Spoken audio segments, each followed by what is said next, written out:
Hello everyone and welcome to Movie Review UK. My name is Michael Jamieson and today we're going to be reviewing X-Men Apocalypse.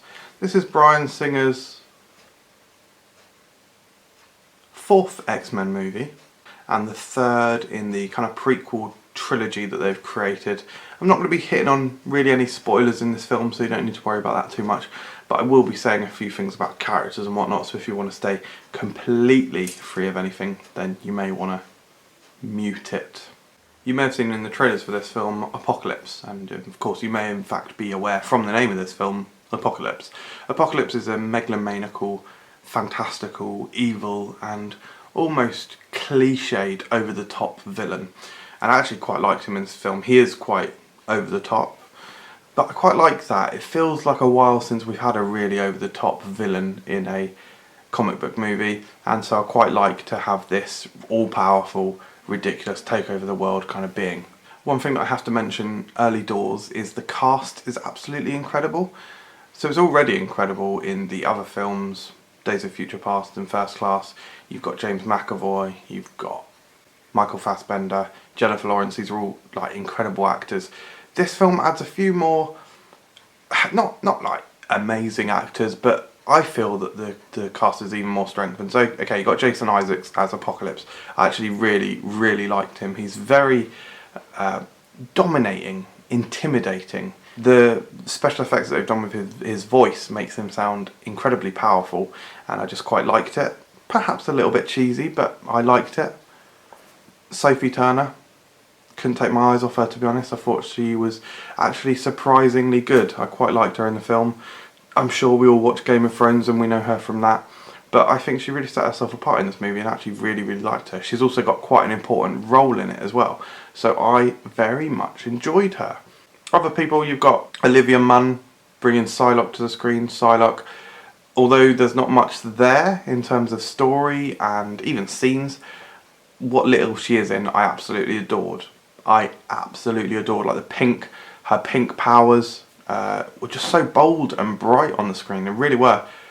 Well, in fact, a lot of this film was just dragged off the comic book page. It's very bright, very bold, and the direction is probably my favourite direction in an X-Men film. It's very action-packed, and the cinematography, their camera angles were really awesome, and really for just massive set pieces that they did. Like the opening scene, I kind of imagined that they were really happy when they had written it and when they'd envisioned it and indeed either shot or CGI created it, because it's very large scale and very impressive. Not particularly X-Men-y because of the setting that it's in, I won't spoil, but I was like, wow, this is really enthralling, and we're only 5 minutes in. There are cameos in the film, which is all very good, and there are after credits scenes which point to other things going on, and it's all just, yeah, actually surprisingly good. I didn't have particularly high expectations going into it, but I really enjoyed it.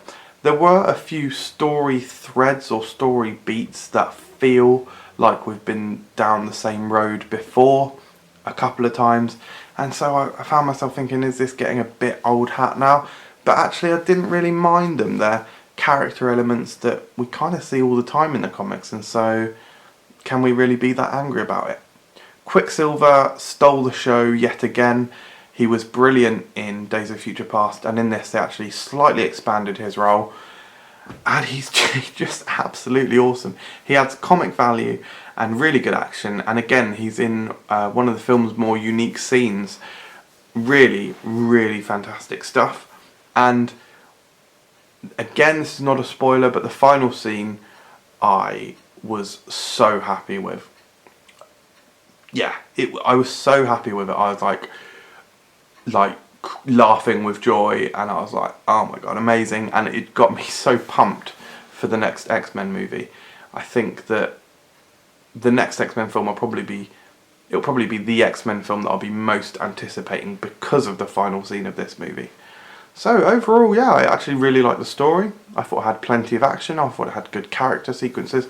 I think that with such a large cast, they did a really good job of actually balancing the characters. And I'm surprisingly quite impressed with it. I did not think I was going to like it anywhere near this much. And I'd give it a very solid 8 out of 10. Thanks very much for watching Movie Review UK.